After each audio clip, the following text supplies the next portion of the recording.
सारा दिन फोन चलाता है। कल तेरा एग्जाम है, ये नहीं है थोड़ा बहुत पढ़ ले। पर मम्मी। चुप, दिखाई नहीं देता है पापा दिन रात कितनी मेहनत करते हैं हम लोगों के लिए।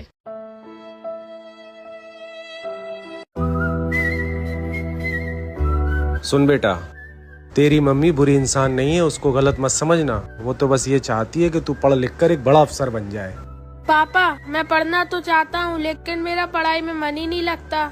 तेरा पढ़ाई में मन नहीं लगता तो बेटा पढ़ाई की दवा ले ले। क्या पापा पढ़ाई की दवाई भी आती है क्या? हाँ बेटा, अगर तू वो दवा लेगा ना तो अपने पूरे स्कूल में टॉप करेगा। तो पापा जल्दी से लेके आओ ना। अभी लाता हूँ।